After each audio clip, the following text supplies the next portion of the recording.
hoy vamos a hablar de un síntoma que se llama espasticidad, que es un síntoma pues, que muchas veces los pacientes no conocen y, bueno, estamos hablando de los pacientes de esclerosis múltiple, lógicamente. ¿Vale? Esto, como saben, es el lema de la... Uy, esto va solo. Esto es la sociedad ADEMO, la Asociación de Esclerosis Múltiple de aquí de la provincia de Huelva. Bueno, desde la consulta pues colaboramos mucho con la asociación, hacemos cosas conjuntamente porque, bueno, en la guía de la Sociedad Española de Neurología sobre la esclerosis múltiple, pues habla de muchas cosas. Una de las cosas que habla es de la relación que debe tener el neurólogo con las asociaciones de pacientes y dice que, bueno, que se debe de colaborar y que, por supuesto, siempre hay que respetar la confidencialidad y la voluntariedad de los pacientes en pertenecer a la asociación. Yo siempre le digo a los pacientes de la consulta que bueno, que existe una asociación que creo que les puede ser útil y les doy el díptico y ya voluntad de cada uno ir o no ir. Bueno, pues esto sería un poquito la agenda de lo que vamos a hablar hoy.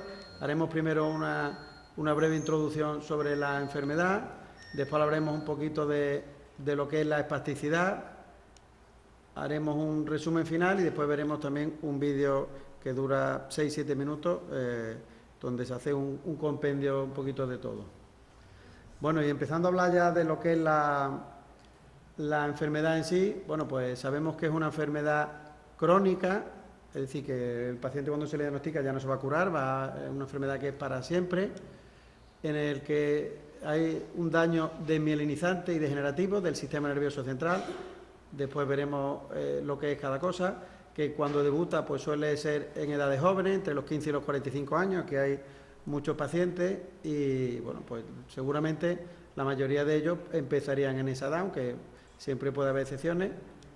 Es una enfermedad autoinmune, que después también comentamos un poquito lo que es, su causa es desconocida y la importancia que tiene es pues que es la principal causa de discapacidad no traumática en el adulto joven. Es decir, después de los accidentes de tráfico, que afortunadamente han ido disminuyendo en los últimos años, pues la primera causa de discapacidad en el adulto joven es la esclerosis múltiple. Ya en el adulto más mayor, pues suele ser a partir de la tercera edad el ictus, ¿no? El infarto y la hemorragia cerebral.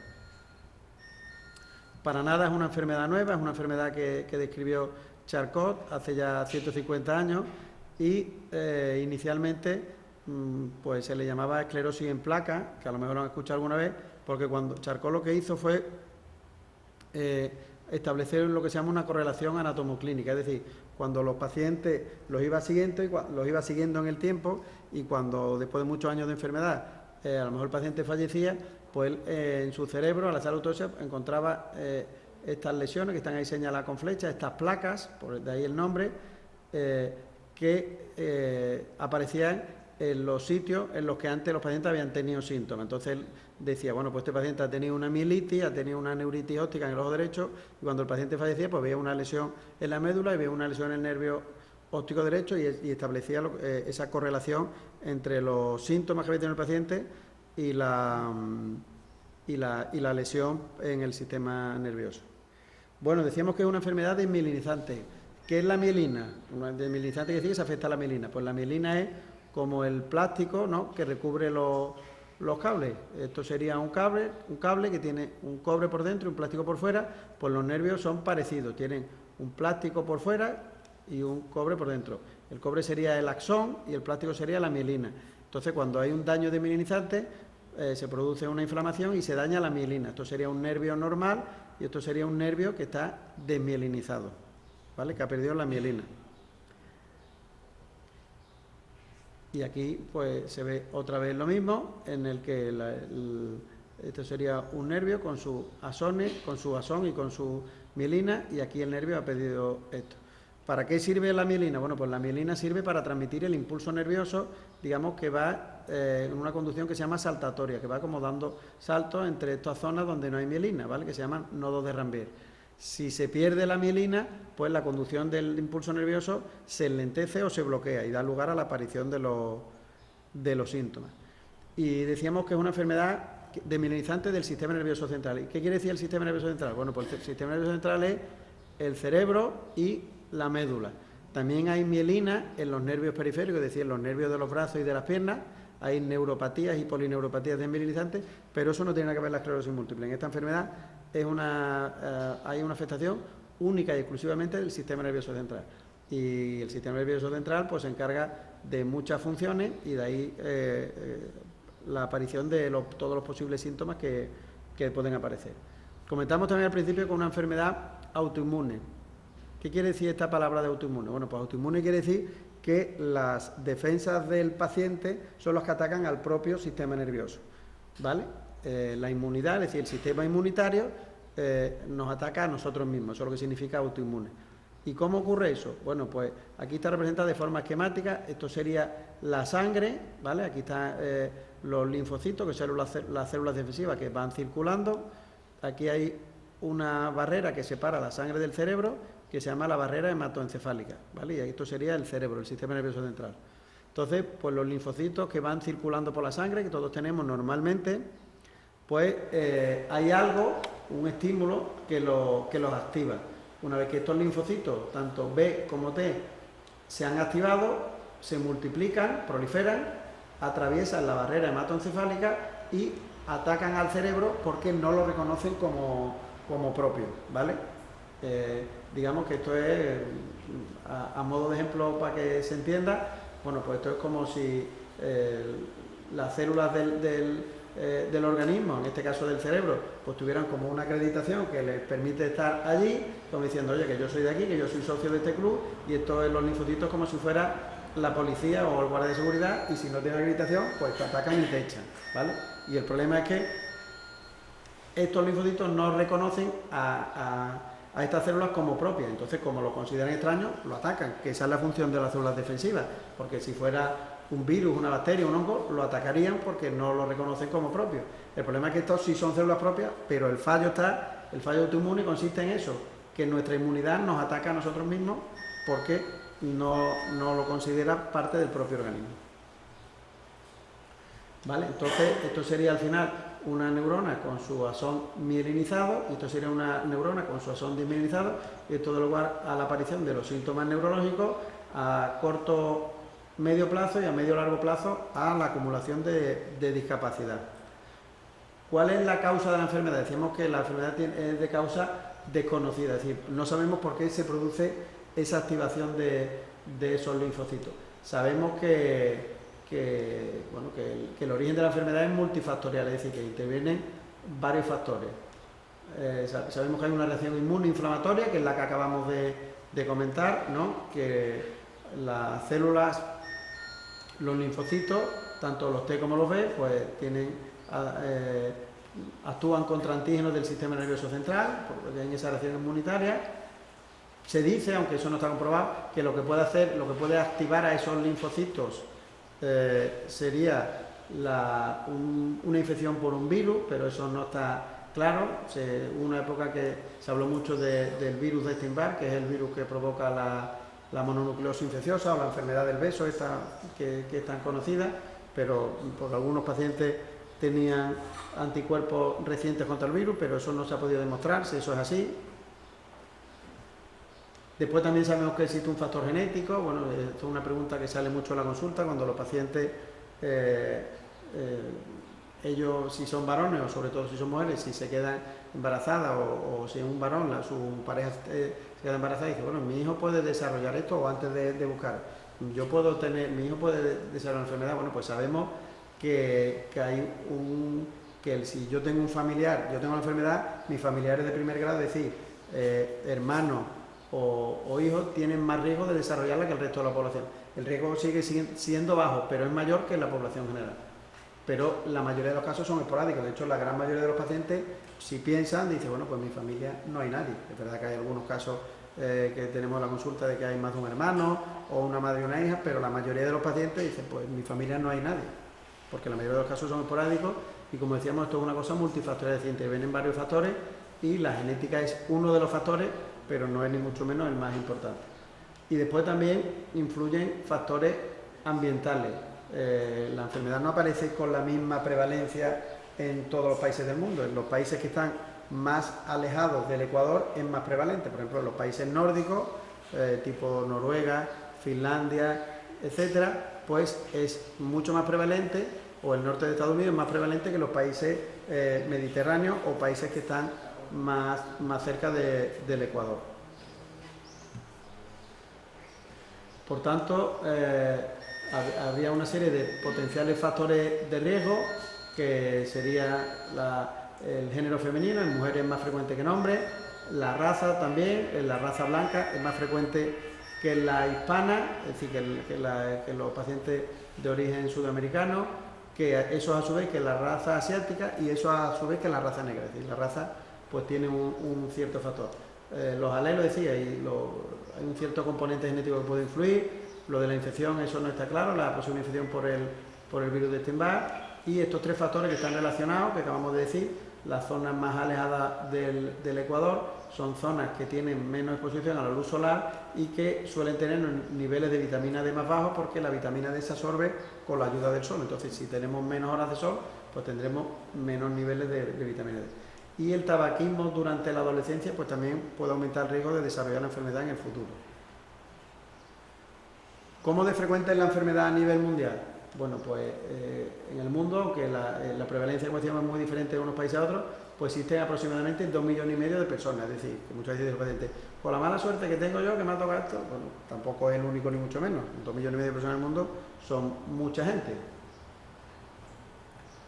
En nuestro país, ¿cuánto hay? Bueno, pues aproximadamente hay unos 100 casos por 100.000 habitantes, es decir, un caso de cada 1.000 habitantes, más o menos. Y en los últimos años, como casi todas las enfermedades autoinmunes, pues se ha duplicado, ¿vale? Y bueno, o sea, ha crecido un 50%.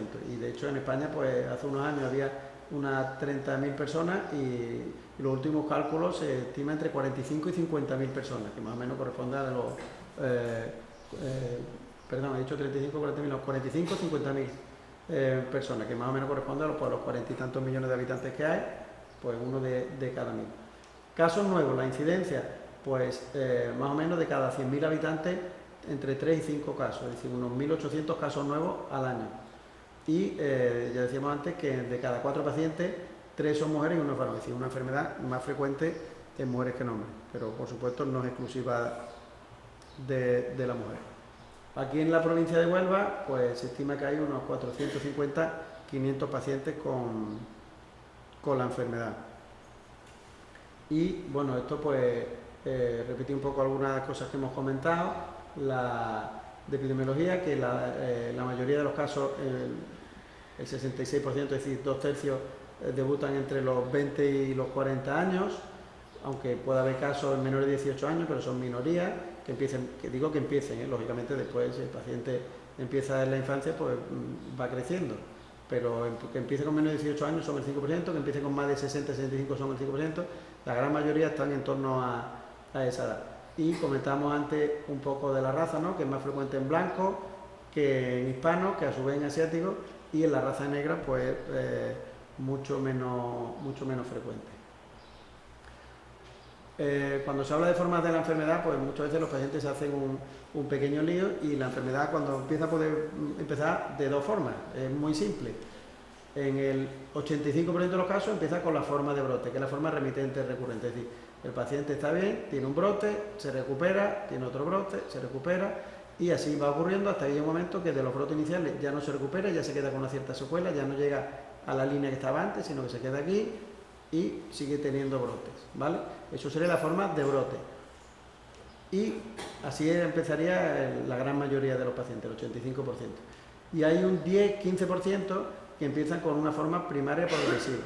¿Y qué quiere decir eso? Bueno, pues que como el propio nombre indica, desde el principio la enfermedad, la discapacidad, pues va aumentando. A veces esta curva es más pronunciada o menos, pero poco a poco, sin cambios bruscos como los brotes, que prácticamente de un día para otro o de 2 o 3 días a una parte los pacientes se ponen peor, pues los pacientes dicen, me vengo notando que en los últimos meses cada vez me cuesta más caminar, pues eso, cuando la enfermedad empieza así, sería la forma primaria progresiva, pero lo normal es que los pacientes empiecen con forma de brotes.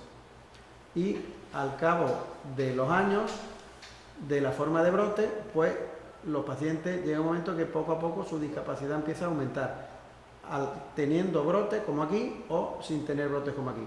Y eso sería la forma secundaria progresiva, que es la evolución natural de la forma de brotes, ¿vale? Pero esto no es como desde el inicio, sino que esto sería de forma secundaria, ¿vale? Aquí la enfermedad empieza o aquí y llega un momento que empieza a aumentar la discapacidad. No desde el inicio como la primera progresiva, que era desde aquí, sino de aquí. Por eso esto se llama secundaria progresiva, porque no desde el principio, sino secundariamente progresa. Así que el propio nombre indica un poquito cómo es esto. Esto sería la historia natural de la enfermedad. La historia natural quiere decir qué es lo que ocurre con la enfermedad si vemos un paciente, que es lo que hacían antes cuando no existían tratamientos, y lo vamos siguiendo y revisando a lo largo de los años, qué es lo que ocurre, ¿no? Pues lo que ocurre es que el paciente empieza a tener, aquí tiene su primer brote, como decíamos, ¿no? Va teniendo brotes, al cabo del tiempo ya los brotes no se recupera, no llega a la línea que estaba antes, sino que empieza ya a acumular discapacidad, cada vez lo verde que es la discapacidad va aumentando más y llega un momento en el que empieza la discapacidad a aumentar no con brotes como aquí o como aquí, sino que lo que decíamos antes, que empieza a entrar en la fase secundaria progresiva, es decir, la discapacidad va aumentando gradualmente. Esto se ve aquí que los brotes se relacionan sobre todo con episodios de inflamación cerebral que están aquí representados en amarillo. Cuando la enfermedad empieza, aquí el paciente es la primera que tiene un brote y la primera que consulta, pues la enfermedad no empezó aquí, la enfermedad ha empezado antes, pero claro, el paciente ha tenido aquí, empieza a tener lesiones en el cerebro, pero como no le dan síntomas, pues evidentemente él no va a ningún lado, nadie se le ocurre al médico si no nota nada. Hasta que un día uno de esos episodios de inflamación es lo suficientemente intenso como para dar síntomas. Y es cuando el paciente tiene aquí el primer brote, pero no es la primera vez que tiene daño, sino que el daño ha ocurrido antes, lo que pasa es que no lo ha notado, ¿vale? Lo morado que está aquí se correlaciona muy bien con lo verde, ¿no? De forma directa. A más verde, más morado. Es decir, la discapacidad, que es lo verde, se correlaciona muy bien con el daño degenerativo, que es el daño de la son, el daño, digamos, del cobre, ¿no? Que, como si fuera el cable, del cobre de los nervios. Y al principio hay mucha más inflamación y con el tiempo vemos que la inflamación va de más a menos. Al contrario que lo morado, que el daño degenerativo, que al principio hay poca y eso va aumentando gradualmente. Y lo que ocurre también, que esta línea roja, pues cada vez va disminuyendo. ¿Y qué es esto? Bueno, pues lo que va disminuyendo es el volumen cerebral, es decir, los pacientes a lo largo del tiempo su volumen cerebral va disminuyendo. Es decir, que la historia natural, en dos palabras, sería que los pacientes cada vez tienen más discapacidad y más atrofia cerebral, ¿vale? Eso sería lo que ocurre si no hacemos nada. Por eso es importante, siempre que haya algún tratamiento disponible y autorizado, pues tratar a los pacientes, cosa que hasta los años 95 aproximadamente, pues no existió ningún tratamiento para esto. Y eso pues ha hecho que en los últimos años pues la historia natural de la enfermedad haya cambiado y bueno, pues podemos tratar a los pacientes y evitar esto, ¿no? Que vaya acumulando lesiones, que vaya habiendo cada vez más atrofia cerebral y que vaya aumentando la discapacidad. Esa pérdida de volumen cerebral ocurre en todas las personas, con esclerosis múltiple y sin esclerosis múltiple, ¿vale? Bueno, eso es lo propio del envejecimiento normal. Lo que pasa es que en un adulto sano, pues se pierde entre un 0,3 y un 0,5 de volumen cerebral al año, ¿vale? Entonces, cuando le hacemos un TAC a una persona de 80 años, pues su cerebro es diferente al de una persona de 20 años. ¿Por qué? Porque igual que salen arrugas en la piel, pues el cerebro pues también se va envejeciendo. Y en la esclerosis múltiple lo que ocurre es que esa tasa de pérdida de volumen cerebral, es decir, esa atrofia cerebral, es mucho mayor. Aquí decíamos que es entre el 0,3 y el 0,5% al año y esto es entre el 0,5 y el 1,35, es decir, aproximadamente un 1% al año. Es decir, el cerebro de los pacientes con esclerosis múltiple envejece mucho más del que le correspondería por la edad que tiene el paciente. En la enfermedad de Alzheimer esta pérdida es todavía mayor, pero claro, en la enfermedad de Alzheimer empieza en la edad ya senil, por lo tanto el paciente tiene menos años de vida teóricos para desarrollar esa atrofia, porque si un paciente empieza con 20 años, pues ¿cuántos años tiene para ir perdiendo volumen cerebral? Pues mucho, y ahí está el problema de la atrofia de los pacientes. No es que se pierda mucho, que se pierde más, que las personas que no tienen enfermedad, comparado con otras enfermedades, se pierde menos. Lo que pasa es que hay muchos más años teóricos para perder volumen cerebral. Por tanto, como decíamos, las consecuencias de la esclerosis múltiple remitente recidivante, de la forma de brotes, que se van acumulando lesiones en la resonancia magnética, van apareciendo brotes y se va incrementando la discapacidad. Aparte de estas tres cosas, que es lo que muchas veces se habla en la consulta, ¿no? Que si la resonancia, que si hace un tiempo que no me lo hago, que si ha salido así, que si ha salido así, que si me ha dado un brote, que si no me ha dado un brote, o la exploración del paciente, la discapacidad. Aparte de esto, pues existen otros muchos aspectos de la enfermedad que son importantes y que a veces pues pueden llegar a quedar ocultos, y por eso se habla del iceberg de la esclerosis múltiple, ¿no? Que lo que se ve un poquito, lo que más se habla es de estas tres cosas, pero hay otras muchas más cosas ocultas. Por ejemplo, lo que acabamos de comentar, la atrofia cerebral, que se correlaciona con deterioro cognitivo, problemas esfinterianos, dificultad para caminar, los trastornos de marcha, problemas de equilibrio, disfunción sexual, la fatiga, que es el cansancio excesivo que tienen algunos pacientes, y otras muchas cosas más. Entre ellas, pues sería la espasticidad, que sería el síntoma del que vamos a hablar hoy. Y por ello, como hay tantos aspectos, pues se habla que la esclerosis múltiple pues sería la enfermedad de las 1000 caras. Bueno, centrándonos ya un poquito en la espasticidad, después de esta introducción de la enfermedad, pues en esta guía que decíamos ante la Sociedad Española de Neurología, pues se habla en el capítulo de tratamiento, pues se habla del tratamiento de los brotes, se habla del tratamiento para intentar que no haya nuevos brotes, los tratamientos modificadores de la historia natural de la enfermedad y los tratamientos sintomáticos, y que son, es decir, tratamientos para síntomas que pueden aparecer. Y dentro de los tratamientos sintomáticos, el primero del que se habla es de la espasticidad, ¿vale? Que es de lo que vamos a comentar hoy más específicamente, y dice en esta guía que es uno de los signos más frecuentes de la esclerosis múltiple y supone un problema adicional al trastorno motor que dificulta la marcha, y tratarlo pues aporta claros beneficios y mejoría la calidad de vida de los pacientes. ¿Qué es la espasticidad? Bueno, que muchas veces es complicado hasta de decir la palabra, ¿no? ¿Qué es la espasticidad? Bueno, pues la espasticidad consiste en un tono aumentado de los músculos, y los pacientes lo notan como rigidez, contracciones dolorosas o calambres musculares. ¿Por qué se produce la espasticidad? Bueno, pues el movimiento de una extremidad, por ejemplo, pues consiste en que hay un músculo que se llama agonista y un antagonista, es decir, uno que hace una función y la contraria. Por ejemplo, si yo quiero coger esta botella, pues se contrae mi músculo tríceps, que está aquí debajo, y se relaja el bíceps, que es el que lo sube, ¿vale? El que tira para abajo se contrae y este se relaja, y me permite eso. Y para subir lo contrario, yo hago así y este se relaja y el bíceps tira y me permite subir la botella. ¿Qué es lo que ocurre en la espasticidad? Pues que ese control del tono muscular, de aumentar el tono en uno y disminuirlo en otro, se ve alterado, y por lo tanto pues la mano se queda así y digamos que no iría ni para arriba ni para abajo, ¿vale?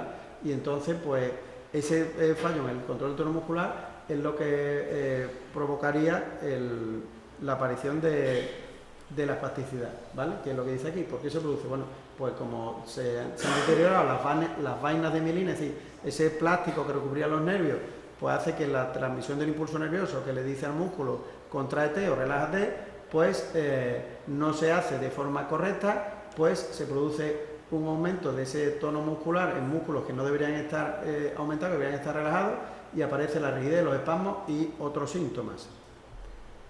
Y claro, eso muchas veces hace que mover una extremidad que está espástica pues sea difícil y doloroso, porque claro, hay músculos que están contraídos y pues hay que vencer esa resistencia, y eso pues puede ser doloroso para el paciente.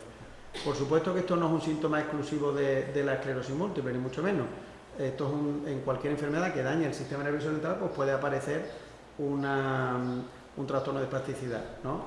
Por ejemplo, en un traumatismo craneoencefálico que deje secuelas a nivel cerebral, o en una hemorragia cerebral u otra. Por ejemplo, habrán visto a lo mejor personas que le dan un infarto cerebral y se quedan con medio cuerpo, muchas veces con la mano así, con la pierna, pues eso es una mano que tiene espasticidad, un brazo que tiene espasticidad debido a las secuelas en este caso, por ejemplo, pues de esta hemorragia cerebral de este paciente.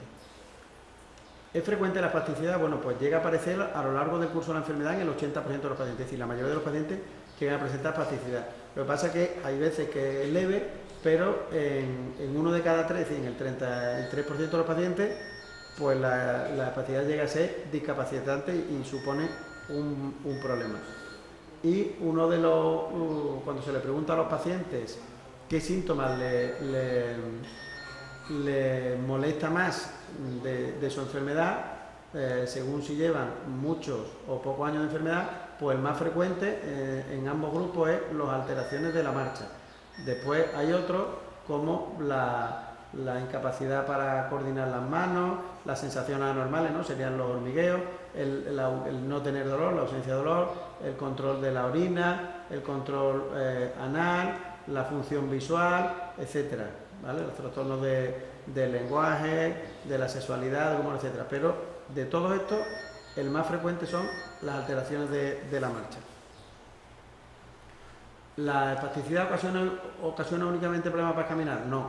Evidentemente es uno de los problemas que da, ¿no? Esto sería un niño pues, con una parálisis cerebral, que es lo que tiene muchas veces pues, una tetraparesia espástica, es decir, tiene una debilidad de las 4 extremidades y además andan con espasticidad. Tiene un poquito lo que se llama una marcha en tijera, ¿no? Que son estas personas que van andando así porque no pueden doblar bien la rodilla por esa espasticidad, por ese aumento del tono muscular de las extremidades inferiores. ¿Qué otros síntomas pueden aparecer? Bueno, pues puede aparecer dolor, lógicamente, un músculo contraído de forma intensa pues puede ser doloroso, puede provocar alteraciones del control urinario, ¿no? Incontinencia o con más frecuencia urgencia misional, es decir, la necesidad imperiosa de tener que orinar, la necesidad de decir o voy ya o me lo hago encima, pues eso puede aparecer en relación con la espasticidad, la dificultad para caminar que comentábamos, trastornos del sueño, claro, si uno está dormido y de pronto los músculos se le contraen, le duele, pues evidentemente eso le puede provocar que se despierte por la noche, que tenga micro despertar y que no llegue a tener un sueño profundo reparador. Restricción de movimiento, los pacientes muchas veces dicen, pues yo la sensación que tengo es como si estuviera metido en una armadura, como si fuera Robocop, que me cuesta moverme. Y lógicamente, en función de dónde aparezca la espasticidad y de la intensidad del mismo, pues puede provocar necesidad para el autocuidado básico, como afeitarse, peinarse, abrocharse los cordones, etcétera, vestirse. ¿Qué consecuencias tiene esto? Bueno, pues evidentemente todo esto provoca una pérdida de la autonomía y por tanto de la calidad de vida, debido a la discapacidad que provoca la propia espasticidad, ¿vale? Y bueno, ¿por qué se ve afectada la calidad de vida? Bueno, pues todas estas cosas como comentado. Si se ve, además que están muchas veces relacionadas unas con otras, si se ve afectada la movilidad, la propia higiene o el autocuidado, el sueño, la apariencia física, pues lógicamente el ánimo y la autoestima disminuyen y, por ejemplo, la función sexual, bueno, pues también cuando uno tiene los movimientos restringidos, pues tener relaciones sexuales, pues también muchas veces es dificultoso y todo esto pues acaba afectando eso a la autoestima y al ánimo. ¿Qué podemos hacer para evitar la espasticidad? Bueno, pues hay alguna serie de factores desencadenantes que son incontrolables y por tanto en esos casos no podríamos hacer nada. Por ejemplo, los brotes empeoran la espasticidad. Si un paciente tiene un brote, pues se pone tratamiento para intentar evitarlo, pero si a pesar del tratamiento tiene un brote, pues se podría intentar cambiar, pero ese brote ya ha ocurrido. Cuando la discapacidad va aumentando en las formas progresivas, pues ahí también es muy difícil de manejar. La menstruación, bueno, pues cuando la mujer tenga la regla, también evidentemente eso es inevitable. Y hay algunos tratamientos, como el interferón, que puede empeorar discretamente la espasticidad. Entonces, en esos casos, pues no podríamos hacer gran cosa. Pero hay otras cosas que sí podemos actuar. Por ejemplo, cambio de la temperatura corporal, calor. Bueno, la mayoría de pacientes saben que el calor pues le sienta mal y que cuando aparece el calor pues suelen estar peor en general de su enfermedad y uno de los síntomas que también empeora es la espasticidad. Evidentemente nosotros no podemos cambiar el clima, pero sí podemos intentar pues evitar las horas de máximo calor a la hora de salir a la calle o intentar ponernos en el lugar más fresco, etcétera. El estrés, bueno, en la medida que se pueda hay que intentar evitarlo. La ropa muy ajustada pues también puede empeorar la espasticidad? La fatiga, bueno, pues se puede intentar tratar de forma farmacológica con medicamentos. Los estímulos dolorosos, las infecciones, los fecalomas, que es cuando las heces quedan retenidas, o las úlceras por presión, la típica persona que está encamada, ¿no?, y se pica, ¿no?, como se suele decir habitualmente, pues eso también puede empeorar la espasticidad. ¿Cómo se puede identificar la espasticidad? Bueno, pues lo primero importante es conocerla, y porque si no la conoce una persona, pues es difícil que la identifique, ¿no? En la Facultad de Medicina siempre nos dice, solo se diagnostica lo que se busca y solo se busca lo que se conoce. Pues esto igual, si no sabemos que este síntoma puede aparecer, pues muchas veces los pacientes vienen con espasticidad y dicen, yo creo que me está dando un brote porque me cuesta más andar. No, usted tiene espasticidad, pero no necesariamente en este caso tiene un brote.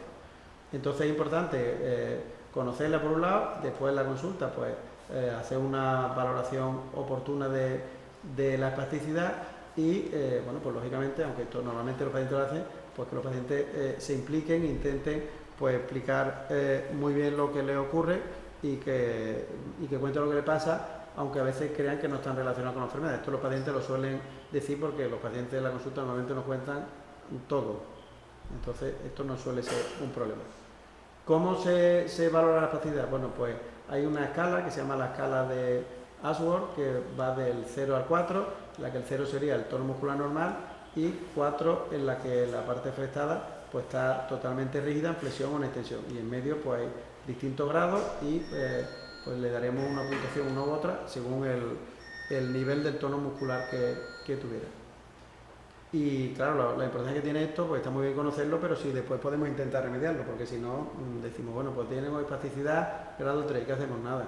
Entonces tampoco tiene esto mucho sentido.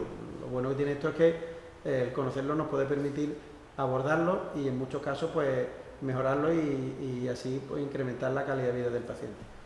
Bueno, pues hay un documento de consenso del grupo de enfermedades desmielinizantes, del grupo de enfermedades que se afecta a la mielina de la Sociedad Española de Neurología, y hay como decía, este documento de consenso para tratar la espasticidad de los pacientes con esclerosis múltiple.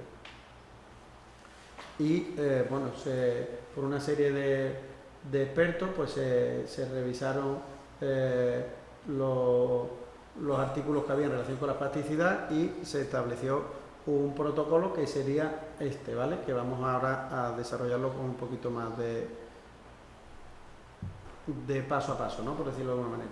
Bueno, cuando tenemos un paciente con espasticidad, lo primero que tenemos que ver, ¿hay algo que podemos hacer para evitar esa espasticidad? Esos factores que decíamos que podían ser controlables, pues bueno, pues si lo podemos eliminar, a lo mejor como decíamos, como la ropa o muy ajustada, etcétera, bueno, pues si se puede, mejor. Que después de haber hecho eso y consideramos que el paciente no requiere tratamiento para mejorar, pues perfecto, no hay que hacer nada. Que decimos, bueno, pues no tiene cosas que desencadenen esto, o las tiene, las hemos tratado pero no hemos conseguido mejorar. Bueno, pues entonces vamos a ver qué tipo de espasticidad tiene el paciente. Si fuera una espasticidad en una zona concreta, una espasticidad focal, bueno, pues se puede plantear o tratamientos ortopédicos o toxina botulínica, ¿vale? Pero la enfermedad, pues la espasticidad suele ser más un problema generalizado, no en una zona concreta. A lo mejor de la zona concreta es más a lo mejor una persona que haya tenido un ictus, que tiene una lesión concreta del sistema nervioso. En la esclerosis múltiple suelen aparecer lesiones en ambos hemisferios cerebrales y por tanto suele ser una espasticidad generalizada. Entonces, ¿cómo se trataría en este caso? Bueno, pues empezaríamos con uno de estos dos fármacos, que sería el baclofeno o la tizanidina. ¿Que responde a uno de esos dos? Pues perfecto. ¿Que no responde?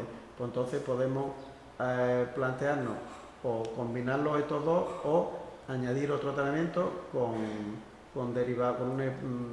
un pulverizador que lleva derivados del cannabis, y ya según la respuesta a uno u otro, pues vemos qué combinaciones podríamos hacer. ¿Cuál sería el baclofeno? Bueno, pues el baclofeno sería el Lioresal, que a lo mejor hay alguna persona aquí que lo esté tomando o lo haya tomado. La tizanidina sería el Sirdalu, con uno de estos dos empezaríamos, y si no van bien con uno de esos dos, pues podríamos utilizar el Sativex, que es este pulverizador que se utiliza aplicándolo en la cavidad oral, en la boca, que lleva dos derivados del cannabis, el cannabidiol y el tetrahidrocannabinol, y que, bueno, que es un medicamento que está autorizado por la Agencia Europea del Medicamento y la Agencia Española del Medicamento para tratar la pacientes porque ha demostrado que es eficaz y que es útil en muchos pacientes. Y, por supuesto, aunque esto ya no es una cosa que hagamos los neurólogos, por eso yo no voy a entrar, pues todo el tema de fisioterapia y rehabilitación pues también sería útil y positivo para los pacientes. Y a modo de resumen, bueno, pues la espasticidad sería un aumento del tono muscular que puede aparecer en muchas enfermedades neurológicas, incluida la esclerosis múltiple, que a lo largo del curso de la enfermedad llega a aparecer en los pacientes con esclerosis múltiple en la mayoría de los casos, que se manifiesta de múltiples formas, como hemos visto, rigidez, espasmos, dolor, alteraciones del control de esfínteres, del sueño, y la intensidad variable de un paciente a otro, que evidentemente pues, supone un factor importante en la pérdida de calidad de vida de los pacientes por todas las cosas que hemos dicho, ¿no? Que empeora la movilidad, el autocuidado, la higiene, la apariencia física, y eso, bueno, pues el sueño, y todo eso pues empeora la calidad de vida, la autoestima del paciente y su estado anímico, que hay una serie de factores desencadenantes que a lo mejor podemos conocerlos e intentar evitarlos, y que cuando esos factores desencadenantes no lo podamos controlar, pues existen una serie de tratamientos que han demostrado eficacia y que, por tanto, pues podrían mejorar la calidad de vida de los pacientes. Y ahora vamos a poner el vídeo que les comentaba.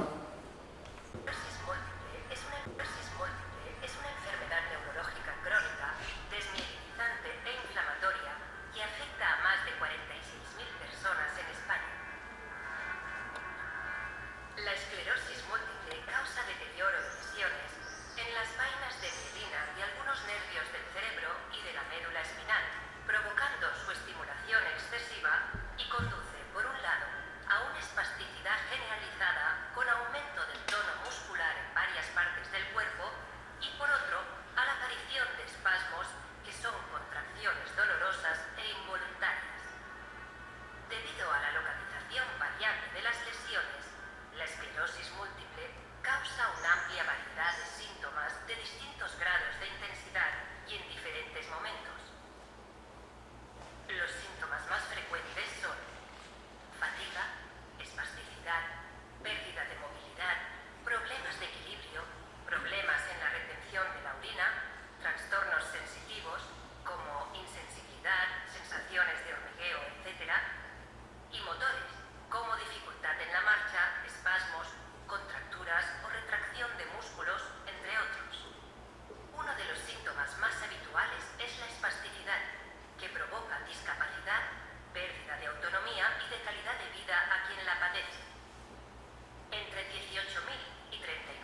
la esclerosis múltiple? Los síntomas se pueden presentar como molestias, dolor o problemas con el movimiento general que dificultan las actividades de la vida diaria. Estos síntomas varían en función de la persona y el avance de la enfermedad. Los cambios más frecuentes son rigidez, espasmos y fatiga o falta de energía, pero otros tales como problemas con los esfínteres, el sueño o la dificultad para mover los brazos y las manos o caminar también son síntomas de la espasticidad, como veremos, y es importante aprender a identificarlos. Próxima parada. ¿Cuándo aparecen los síntomas? Es conveniente conocer los factores desencadenantes para aprender a manejarlos y, en la medida de lo posible, evitarlos. Algunos factores desencadenantes son incontrolables, como los propios brotes o el deterioro en las formas progresivas de la enfermedad, la menstruación en la mujer o algunos tratamientos. Sin embargo, hay otros factores que podemos evitar, como los cambios en la temperatura corporal, calor, el estrés psicológico, la ropa ajustada, la fatiga excesiva, los estímulos dolorosos, las infecciones, el endurecimiento excesivo de las heces o las úlceras por presión. Próxima parada. ¿Cómo nos afecta? Los síntomas asociados a la espasticidad en la esclerosis múltiple limitan la capacidad para realizar las actividades de la vida cotidiana, impactan negativamente en la autonomía, el estado psicoemocional, las relaciones de pareja y personales, en nuestro descanso y en el estado de concentración, y pueden afectar a la actividad física o las cosas que verdaderamente nos gustan hacer. Todo ello puede provocar que podamos sumergirnos en un estado de desánimo, que nos sintamos deprimidos y que acabemos aislándonos de nuestro entorno. Próxima parada. ¿Cómo identificarlos? Es importante realizar una evaluación correcta y oportuna de los síntomas asociados a la espasticidad, dado que a cada persona le afecta de manera diferente. Es fundamental no solo realizar el examen físico habitual, sino también que nos impliquemos, así como nuestros familiares durante la entrevista clínica, para dar a conocer a nuestro profesional de salud el grado real de afectación y que nos ayude. Hay que desarrollar conjuntamente con el profesional sanitario un plan terapéutico personalizado que se amolde a nuestras metas personales. La combinación de varias estrategias complementarias al tratamiento farmacológico, como la fisioterapia, la rehabilitación o la actividad física, entre otras, puede ser de gran ayuda para mejorar nuestra percepción. Última parada. Calidad de vida. Los síntomas asociados a la espasticidad son muy incapacitantes porque afectan a la movilidad y a las actividades diarias de quien los sufre. Encontrar ayuda, aprender a manejarla y tratarla tempranamente puede ser un primer paso para mejorar nuestra calidad de vida.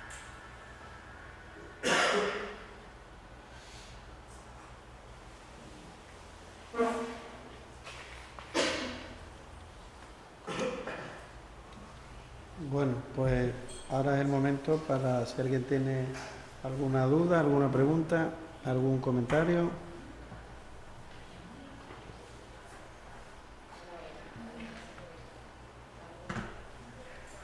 Si alguien quiere comentar algo. A ver, primero que rompe el hielo, que siempre es más difícil.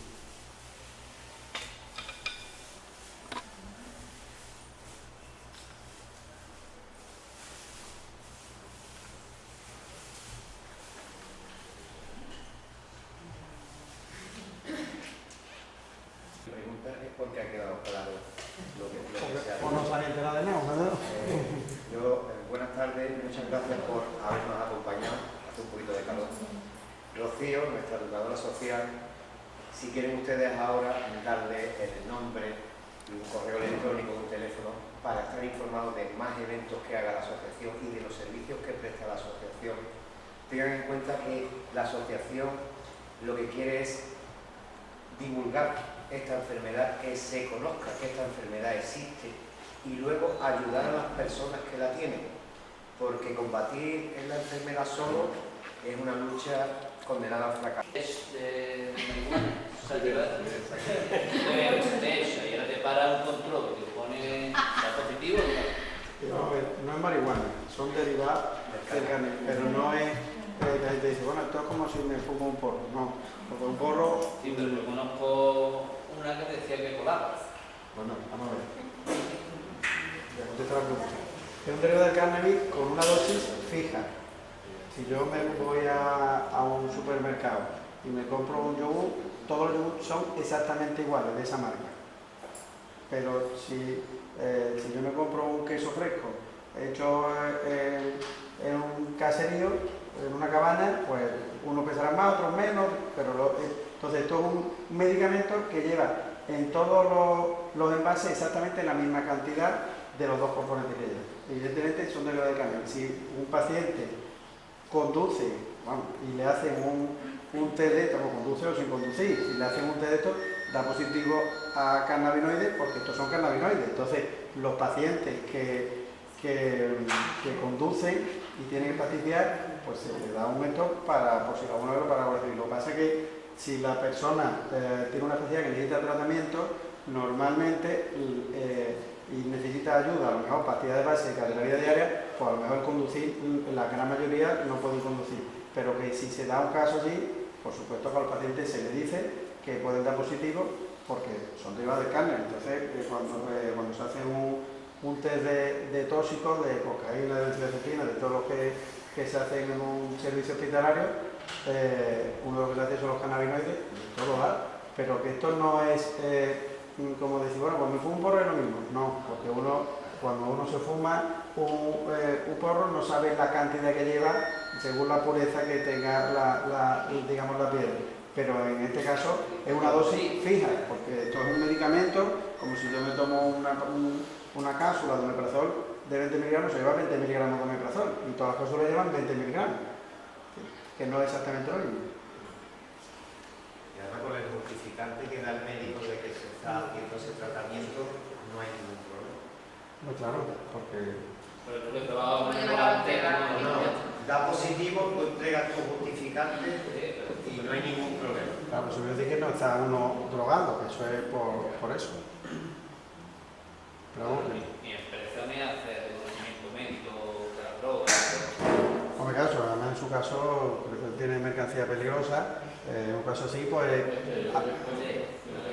habría que ver qué se hace, pero bueno, que eso para los pacientes que lo necesitaran, sí, lógicamente al hacerse, el paciente que tome ese medicamento pues, da positivo, igual que si toma todos los días un Valium, ¿no? Pues da positivo a benzodiazepina, pues está tomando benzodiazepina.